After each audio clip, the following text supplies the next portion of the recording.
O Senhor esteja conosco. Ele está no meio de nós. Proclamação do Evangelho de Jesus Cristo, segundo João. Glória a vós, Senhor. Naquele tempo, Jesus respondeu aos judeus: Meu Pai trabalha sempre, portanto também eu trabalho. Então os judeus ainda mais procuravam matá-lo, porque além de violar o sábado, chamava Deus o seu Pai, fazendo-se assim igual a Deus. Tomando a palavra, Jesus disse aos judeus: em verdade vos digo, o Filho não pode fazer nada por si mesmo, ele faz apenas o que vê o Pai fazer. O que o Pai faz, o Filho também faz. O Pai ama o Filho e lhe mostra tudo o que ele mesmo faz. E lhe mostrará obras maiores ainda, de modo que ficareis admirados. Assim como o Pai ressuscita os mortos e lhe dá a vida, o Filho também dá a vida a quem ele quer. De fato, o Pai não julga ninguém, mas ele deu ao Filho o poder de julgar, para que todos honrem o Filho, assim como honram o Pai. Quem não honra o Filho, também não honra o Pai que o enviou. Em verdade vos digo, quem ouve a minha palavra e crer naquele que me enviou, possui a vida eterna, não será condenado, pois já passou da morte para a vida. Em verdade eu vos digo, está chegando a hora, e já chegou, em que os mortos ouvirão a voz do Filho de Deus, e os que a ouvirem viverão. Porque assim como o Pai possui a vida em si mesmo, do mesmo modo concedeu ao Filho possuir a vida em si mesmo. Além disso, deu-lhe o poder de julgar, pois ele é o Filho do homem. Não fiqueis admirados com isso, porque vai chegar a hora em que todos os que estão nos túmulos ouvirão a voz do Filho e sairão. Aqueles que fizeram o bem ressuscitarão para a vida, e aqueles que praticaram o mal para a condenação. Eu não posso fazer nada por mim mesmo. Eu julgo conforme o que escuto, e o meu julgamento é justo, porque não procuro fazer a minha vontade, mas a vontade daquele que me enviou. Palavras da salvação. Glória a vós, Senhor.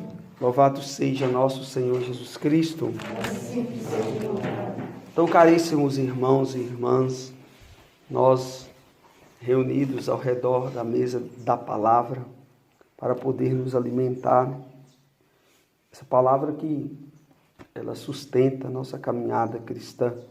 Mesmo que a gente não perceba, eu gosto sempre de frisar isso, mesmo que pareça que não está surtindo efeito muitas vezes, se nós estamos aonde estamos e fazendo o que estamos fazendo, é por conta desta palavra diária que vem ao nosso encontro, né? Que entra aos nossos ouvidos e, na maioria das vezes, eu não posso falar todas as vezes, mas na maioria das vezes se instala no nosso coração, né? Essa palavra que nos traz esperança, essa palavra de Deus é que vai nos dando confiança e garantia de que tudo no final vai dar certo. É tão interessante, às vezes, a pessoa faz um programa de vida e no meio desse programa de vida alguma coisa dá errado, né? Ela vai para outro lugar, ou casa com outra pessoa, ou alguma coisa dá errado. E aí a pessoa diz assim, minha vida deu errado, né? Normalmente as pessoas que falam isso, elas têm pouco contato com Deus, né? Ela tem pouco contato com o Senhor, porque os desígnios de Deus não são os nossos desígnios. A vontade de Deus não é a nossa vontade. A palavra aqui fala isso. Então é muito melhor eu acreditar que tudo que aconteceu comigo, mesmo que seja de errado, é muito melhor eu acreditar que faz parte dos desígnios de Deus para a minha vida, para a minha santificação. Óbvio, pessoal, que Deus sempre vai respeitar as nossas decisões, mesmo que as nossas decisões sejam decisões erradas. Mas a própria palavra também diz que de todo mal Deus pode tirar um bem. Né? Então, aonde que está o problema? O problema está na distância que as pessoas estão de Deus, porque elas não conseguem compreender isso. Elas não conseguem entender que todas as coisas concorrem para o bem dos que amam a Deus. E muitas vezes elas se frustram com alguma situação que não estavam programadas, mesmo que isso seja coisa desagradável. Mesmo que isso seja coisa desagradável. Né?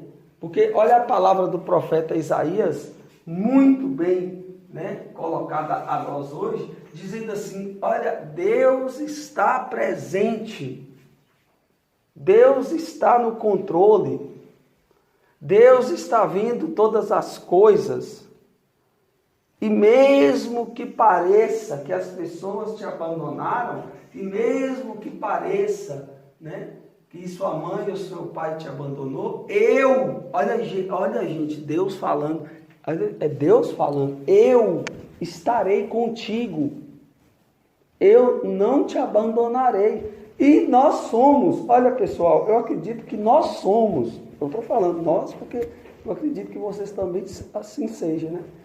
Nós somos testemunha disso. Nós somos testemunha que Deus não nos abandona.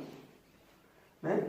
Quantas situações difíceis nós passamos na vida e que chegamos a pensar em alguma circunstância que Deus talvez tinha até nos abandonado e fomos convencidos ao contrário pelo próprio Deus. Né?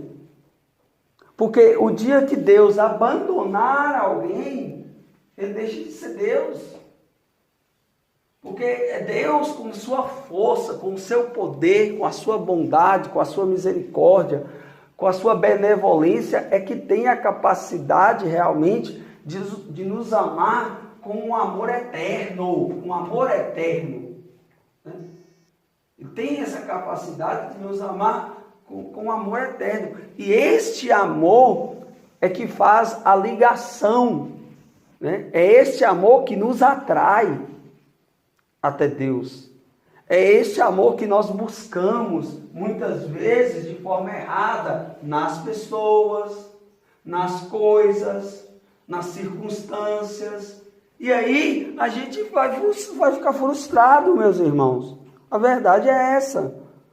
Quando a gente começa a buscar este amor eterno, pleno, genuíno, que vem da parte de Deus, em outros lugares, em outras coisas ou em outras pessoas que não seja Deus, aí a gente frustra. Né? A leitura do profeta Isaías é realmente uma leitura que nos leva a crer que Deus quer que nós sejamos parte desta aliança que Ele fez com o povo de Israel. Né? Deus fez uma aliança com o povo de Israel. Quem é o povo de Israel? É o povo hebreu que depois se tornou judeu. É o povo escolhido de Deus. Né? A herança escolhida de Deus são os judeus.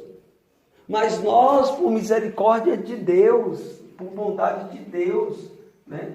com a rejeição do povo judeu, né? Com a rejeição que o povo judeu teve, com a chegada de Jesus, Deus abriu, né, por sua grande misericórdia e benevolência, esse acesso geral a todas as pessoas. Agora não é só o povo judeu, são todas as pessoas, são todos aqueles que querem. Inclusive, nós estamos vendo, nós já ouvimos e lemos nas Sagradas Escrituras, quem são as pessoas que primeiro creem em Jesus, né? Quem foram as pessoas que acreditaram na voz do Senhor? Quem são elas? São pessoas extremamente excluídas da sociedade. São pessoas extremamente um zero à esquerda, como a gente costuma dizer. Que pessoas são essas? É Zaqueu, que era cobrador de imposto e ladrão, e as pessoas sabiam que ele roubava. É o próprio Levi, né? Os próprios pescadores, né? Pedro e João, que era uma profissão assim, um pouco, né? Não muito nobre. Porém, são esses que escutam a voz do Senhor. É a prostituta, Madalena, e tantos outros, né? Ontem a gente viu o próprio paralítico na beira da piscina. Anteontem a gente viu o próprio soldado romano, que os romanos tinham uma rejeição tremenda por nosso Senhor Jesus Cristo, né? E olha as cartas de São Paulo aos Coríntios, cidade de Corinto extremamente profana. Olha a carta de São Paulo aos próprios romanos, né? Que um povo difícil, cheio de deuses.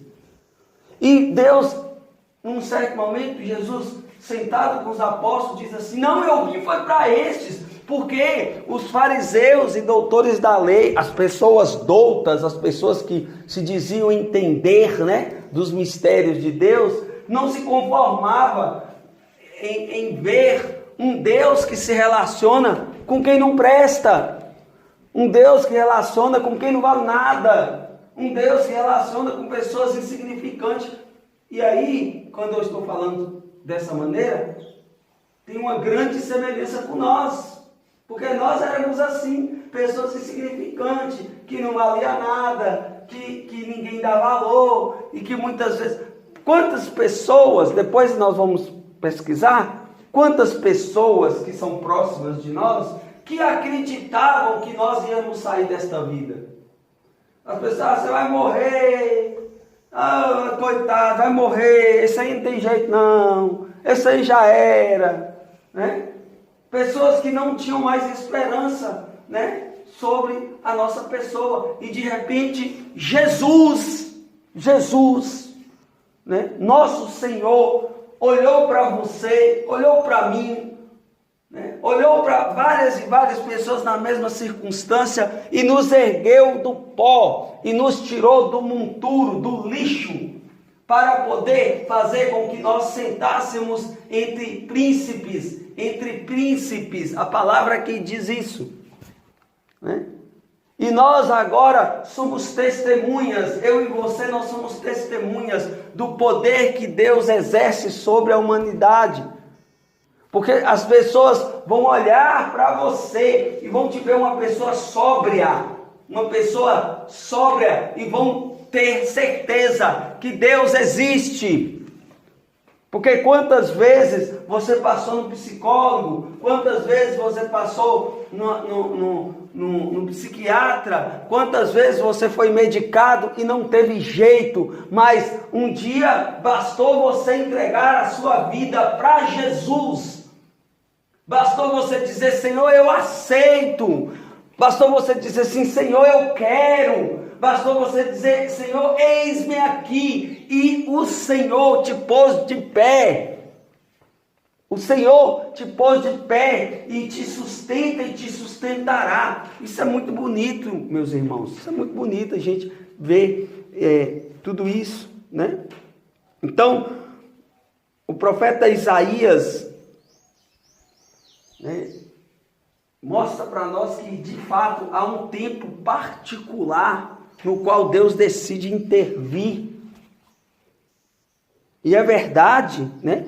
Porque essa intervenção, apesar das aparências, não estará na ordem da providência.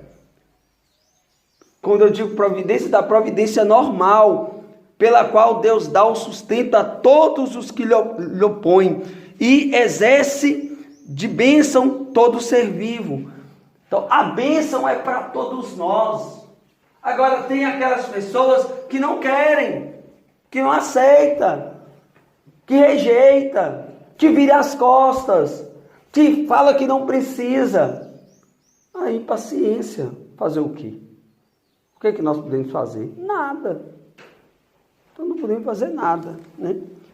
Olha o evangelho de hoje, a revolta, né, dos judeus e de todos aqueles que se diziam conhecedores da palavra, quando Jesus começa a dizer que ele e o Pai é a mesma coisa. E preste bastante atenção. O que Jesus está falando, eu faço o que meu Pai faz. Tem um ditado aqui para nós hoje, dizendo assim: filho de peixe, peixinho é. Filho de peixe, peixinho é. Se nós somos filhos de Deus, nós temos que imitar quem? Deus. Nós temos que viver como Deus viveu. E como Deus viveu? Basta olhar para Jesus. Nós temos que ser os seus imitadores. Por isso que São Paulo diz em uma de suas cartas: sede os meus imitadores. Mas nós estamos diante de uma geração que não quer seguir a Jesus. Ou quando quer seguir Jesus aos seus moldes, do seu jeito. Acha que seguir Jesus é como você pegar um carro no final de semana, colocar um isopor cheio de bebida, colocar uma rede e ir para a praia e ficar lá no final de semana curtindo. Não, meus irmãos. Seguir a Jesus requer de nós uma doação, um sacrifício. Nós precisamos construir uma história de relacionamento com Deus. Nós precisamos construir uma história de diálogo, de relacionamento com Jesus. E essa história, né? Essa convivência com Jesus, esse relacionamento com o Senhor vai custar de nós muita coisa. Porque, segundo a maioria das pessoas, nós estamos perdendo tempo. A gente poderia estar sentado numa mesa de bar com 4 pessoas, conversando com elas. Segundo as pessoas, nós poderíamos estar, sei lá, num clube ou numa festa, ou sei lá, em qualquer lugar, conversando com as pessoas. Para que perder tempo para conversar com o Senhor? Para que perder tempo para adorar o Senhor, ficar lá dentro da igreja sentado, olhando para o Santíssimo? Para que perder tempo rezando o terço ou lendo as Sagradas Escrituras? Mas vocês são muito radicais. Para que tudo isso? Não, nós não somos radicais. É eles que são frouxos demais. São essas pessoas que não entendem que o centro da vida da humanidade é Deus. São essas pessoas que não querem relacionar com Deus e querem nos igualar a elas, porque o nosso relacionamento com Deus incomoda elas a tal ponto que elas se sentem com a mente acusada de não fazer o que nós estamos fazendo. Porque eu costumo dizer assim, né? Às vezes quando alguém fica incomodado com a minha maneira de falar, com a minha maneira de pregar, ou alguém fica incomodado com a minha maneira de comportar, de vestir, a gente tem que perguntar para a pessoa: minha vida te incomoda? Incomoda, mas a sua não me incomoda de jeito nenhum. Se a minha vida te incomoda, só pode ser uma coisa: você tem que mudar de vida, ué. Você tem que mudar de vida, porque se a minha vida está te incomodando, você tem que mudar de vida. Agora, eu digo uma coisa para você: a sua vida não me incomoda nada.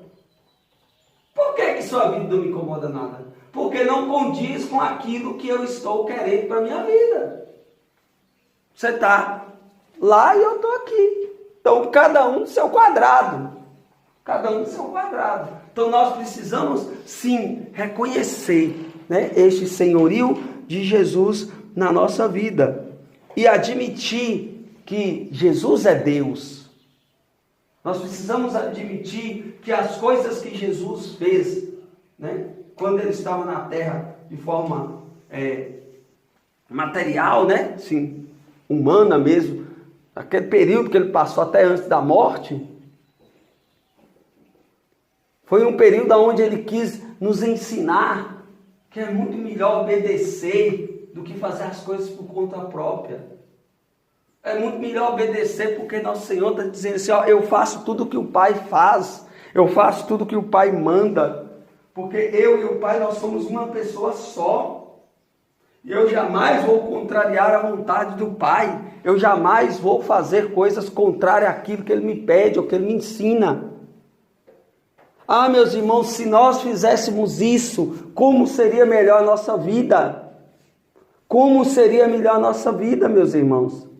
Como seria melhor se nós obedecermos? Quantas pessoas hoje não estão vivendo situações terríveis porque não obedeceu? Quantas pessoas estão vivendo coisas terríveis? Uma vez veio uma mulher aqui em casa, conversar comigo, e aí pedi oração, e aí ela conversou, uma mulher aqui de Rio Pardo mesmo. E ela disse assim, olha Jean, eu fugi de casa com 16 anos com um homem e fui embora para São Paulo. Fugiu, com 16 anos. E lá eu fiquei com esse homem durante quase um tempo lá, sei lá, 8 anos, 9 anos, não lembro mais, eu sei que é muito tempo. E com esse homem me parece que teve um filho. E ela falou assim, chegou um tempo na minha vida que eu não aguentei mais de tanto sofrimento, eu tive que voltar. E eu voltei para onde? Para casa dos meus pais. Se eu tivesse escutado os meus pais, eu não estava nesse sofrimento que eu estou hoje. Né? Mas graças a Deus que eu acordei a tempo e agora eu posso recomeçar. É isso mesmo. Por isso que a palavra de Deus fala que todas as coisas concorrem para o bem dos que amam a Deus. Quando nós errarmos na vida, meus irmãos, não delimite a sua existência ao erro.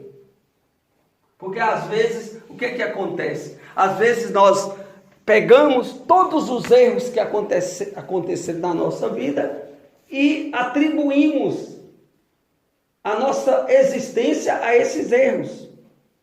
E aí fica parecendo que nós nascemos só para errar. Não, de fato, nós iremos errar, é verdade.